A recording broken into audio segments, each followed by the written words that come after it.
श्रीमते रामानुजाय नमः। श्रीमते निगमान्त महादेशिकाय नमः। अस्मद्गुरुभ्यो नमः। अर्थ पंचक జ్ఞానంలో లాస్ట్ ఉన్నది విరోధి జ్ఞానము. విరోధి గురించి జ్ఞానము. ఏది విరోధి అని మనము శరణాగతి గద్యంలో రామానుజాచార్య వారు చెప్పిన విధంగా భగవత్ స్వరూప ధిరోధానకరి, భగవత్ స్వరూపం గురించిన విపరీత జ్ఞానము, అచిత్తత్వం గురించి విపరీత జ్ఞానము రెండు మేము పోయిన వీడియోలు చూస్తాం. ఈ వీడియోలో స్వవిషయాయాచ గోప్య బుద్ధేర్ జనని అంటే ఈ జీవాత్మ గురించి విపరీతమైన జ్ఞానము. జీవాత్మ గురించి ఏ స్వామి విపరీత జ్ఞానం అంటే ఈ జీవాత్మ స్వతంత్రుడు. ఈ జీవాత్మ దేవుడికి పరతంత్రుడు, శేషుడు కాదు. ఈ జీవాత్మ స్వతంత్రుడు. ఇది ఒక విధమైన జ్ఞానం, విపరీతమైన జ్ఞానం. ఇంకొకటి దేహమే ఆత్మ. ఈ దేహం ఆత్మ రెండు ఒక్కటే. దేహ విలక్షణం జీవాత్మ. దేహం వేరే, ఆత్మ వేరే.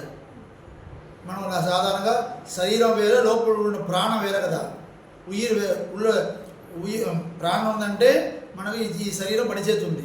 లోపల నుంచి పని బయటికి పోతే ఈ దేహం పని చేయదు కదా.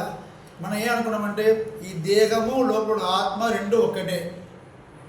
ఏ స్వామి ఇలా థాట్ వచ్చిందంటే మనం ఈ దేహము ఎంత మంచిగా చూసుకోవాలి మాత్రమే మనం థాట్లో ఉంది.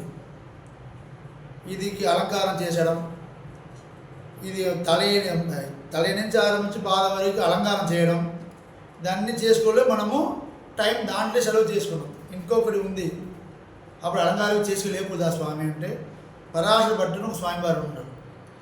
ఆయన అందరూ చెప్తున్నారు, అందరూ వైరాగ్యంతో ఉండండి, దేహమే ఆత్మ కాదు, దేహ విలక్షణ జీవాత్మ, అందరూ అలంకారం చేసుకోవడం ఉపదేశం చేస్తూ ఉన్నారు అందరికీ. కానీ ఆయన చెయ్యిలో పెద్ద పెద్ద బ్రేస్లెట్ వేసుకున్నారు, పెద్ద గంటగా చైన్ వేసుకుంటారు, అన్నీ వేసుకుంటూ కాలక్షేపంలో కూర్చొని నువ్వు వేసుకోవద్దు పక్కన ఉన్నా చెప్తూనే ఉన్నారు. ఒక రోజు తర్వాత ఒక శిష్యుడు నాలాగా ఒక బుద్ధి నా వాళ్ళు లేచి ఆయన అడిగారు, స్వామి నేను అందరికి ఉపదేశం చేసిన వారు నువ్వు మాత్రం సరిగా ఉన్నారంటే, నువ్వు నార్మల్గా మనము పౌడర్ పెట్టుకున్నాం కదా, నువ్వు అది చేస్తే కూడా తప్పు. నేను ఇంత వేసుకున్నాం కదా, ఇదే తక్కువ.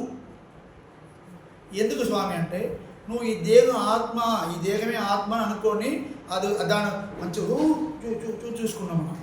ఆయన ఏం చెప్పారు, ఈ దేహం లోపల ఆత్మ ఉంది కదా, ఆత్మ లోపల పరమాత్మ ఉన్నారు కదా, పరమాత్మ ఇక్కడ ఉన్నారంటే ఇది గుడి, ఈ దేహం ఒక గుడి. అప్పుడు స్వామివారు ఉన్న గుడి, స్వామివారు ఉన్న గర్భాలయం అంటే ఎంత నీట్గా ఉండాలి, ఎంత అలంకారంగా. సింపుల్గా చెప్పాలంటే అంతరంగం, అంతపురం ఉంది కదా. రాజాగారు ఉన్నారంటే రాజా కూడా పర్సనల్ రూమ్ ఎప్పుడు అలంకారంగా నన్న స్మెల్తో మాలతో అన్నీ కట్టేసి పుష్పమాలన్నీ పెట్టి అలంకారం ఉంది కదా. ఈ దేహం కూడా స్వామివారు ఉన్న ఒక్క గుడియే. ఆ గుడియే. మనము ఈ థాట్లో ఈ దేహము మనం పరిపాలన చెయ్యొచ్చు. కానీ ఈ దేహంతో ఆత్మ ఈ థాట్ రావడానికి కొంచెం కష్టం. ఏంటంటే మనం అందరూ ఏం ఐడియాలు ఉన్నారంటే ఈ దేహం మనం మంచిగా రక్షణ అది దాంట్లో మాత్రం ఉంది. కానీ ఆత్మరక్షణ కోసం మనం ఏమీ చేయలేదు. దేహమే ఆత్మ మనం అనుకున్నాం, అది కూడా ఉన్న మోసం. ఈ ఆత్మ స్వతంత్రం, దేవుడికి ఆత్మ శేషుడు కాదు. ఈ ఆత్మ భగవంతుడికి శేషభూతుడే. ఇలాంటి లేకుండా విపరీతమా ఈ ఆత్మ గురించి తెలుసు కదా, మనం ఐడియా పెట్టుకున్నాం కదా, అది ఒక్క విరోధి. ఇది స్వామివారు చరణాది గద్యంలో భగవత్ స్వరూప ధీరోదానకరీం విపరీత జ్ఞాన జననీం స్వవిషయాచ గోప్య బుద్ధేర్ జననీం అని చెప్తున్నారు రామానుజాచార్య వాడు ఏదో శరణాగతి గద్యంలో. ఇక్కడ ఈ పాసురంలో మనం చూస్తూ వచ్చింది బ్రహ్మాదుడి పాసురం స్వామి. దాంట్లో ఎక్కడ ఉంది అంటే చెడియాయ వల్వినైகள், ఇదన్నీ వల్వినే.